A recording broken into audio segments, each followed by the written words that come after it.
affaire 28. Il s'agit de la dénomination du parvis de la nouvelle faculté de médecine. Alors, vous savez que le parvis avait été nommé Pierre Mauroy. Nous avons souhaité changer cela pour positionner le nom d'une personne impliquée dans l'université qui avait l'aval également de l'université et de son doyen. Plusieurs propositions nous ont été faites, mais qui ne convenaient pas car elles se référaient à des personnages qui étaient assez peu connus. Donc j'ai proposé que nous débaptisions le parvis de la faculté et que nous retirions le nom de Pierre Mauroy, ce qui ne veut pas dire, loin de là, que Pierre Mauroy n'aura pas de rue importante à Montpellier, puisque nous avons prévu, si cela est possible, de lui donner l'axe central de l'EAI, c'est-à-dire la grande avenue qui traverse l'EAI. Ce n'est pas définitif, ma proposition. Par contre, la proposition de Simone Veil, si nous avons l'autorisation de la famille, évidemment, est partagée très largement par toute la communauté médicale et universitaire. Je n'en veux pour preuve que les applaudissements nourris qui ont été entendus le jour où l'annonce a été faite lors de la remise des diplômes de médecins dans le Jardin des Plantes. La communauté médicale a tout à fait accepté et revendiqué cette proposition. Qui est contre? Un contre. Alors, qui demande la parole? Alors, qui demande la parole? Monsieur Boumaz. Monsieur Dumont. Monsieur Delafosse. Et Madame Danan.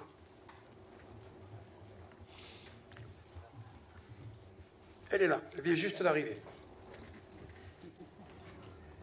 J'ai les yeux à facettes, monsieur El Kaddoussi, comme les hannetons. Vous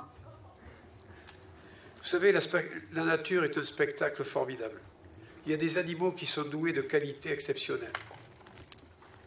Et quelquefois, ce n'est pas des gros animaux, c'est des petits. Moi, je regarde souvent ce que font les animaux. J'y retrouve des comportements que j'analyse dans ma vie quotidienne. Oui, des visages connus, quelquefois. Mais, la majeure partie du temps, j'en tire des leçons. Allez, monsieur Boumaz. Alors, selon la délibération en date du 22 juillet 2013, monsieur le maire, vous parlez que le parvis a été... vous avez choisi de nommer le parvis Pierre de Mauroy, dont vous étiez...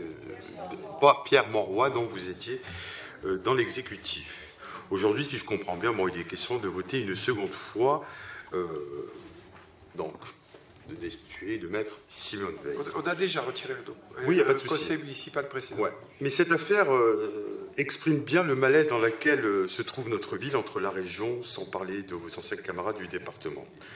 Nous sommes encore dans une politique de communication à outrance, de récupération au vu des débats qui vous animent entre vous et vos pairs. Pour apaiser le débat. Monsieur Boumaz, ce n'est pas mes anciens camarades. Vos anciens pairs, moi j'ai dit, pas camarades. Mais vous m'avez dit vos anciens camarades du département. Ah oui. Mais ce ne sont pas mes anciens camarades. Ce sont mes camarades tout court. D'accord. Donc c'est toujours vos camarades et c'est très bon. Ils sont un peu perdus. C'est normal. Mais ce sont toujours mes camarades. D'accord. Pour apaiser le débat et vous garantir qu'on rentre dans un apaisement, c'est une rentrée assez exceptionnelle, je vais vous faire une proposition, monsieur. Je vais vous faire une proposition, monsieur le maire, c'est de nommer ce parvis Guillaume VIII. Guillaume VIII. Guillaume VIII. Alors, ouais. Je vais vous répondre. Qui comme vous le savez, en 1181, donc, il a édicté... Voilà. Oui, donc, tout ça. Je pense que ça aurait été peut-être... Là, on parle d'apaisement avec Guillaume VIII. Alors, je vais vous expliquer. Alors, votre question est excellente, monsieur Boumaz. Je peux terminer? Si vous voulez. Vous répondez-moi et je terminerai. Allez-y.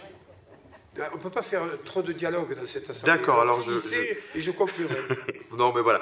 Donc, en même temps, monsieur le maire, refaire vivre cette dynastie à travers ce parvis, c'est reconnaître aussi l'histoire de la tolérance de Montpellier.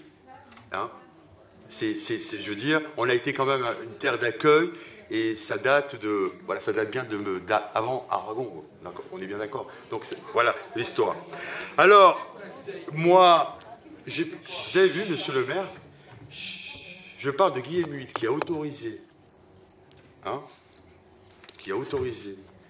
à faire de la médecine, et peu importe ses origines et sans foi. Donc c'est vraiment un message d'apaisement, c'est vraiment un message de tolérance. Et vous avez un de votre majorité qui me dit je ne sais pas quoi. Mais bon, bref. Pour en terminer, ensuite, sur Simone Veil, parce que je vois que vous êtes un as dans la communication, vous êtes fort. Hein, c'est comme le jour où M. Nicolin décède, et le jour même, on va appeler le stade Nicolas. C'est extraordinaire. Eh bien, je pense que on aurait dû lui faire une statue à son effigie. Monsieur, oui.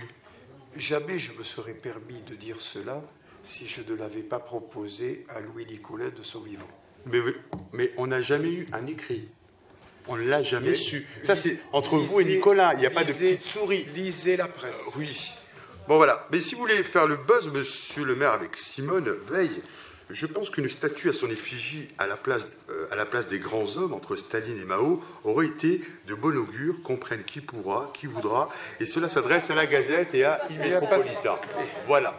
Bon. Ça n'a strictement rien à voir.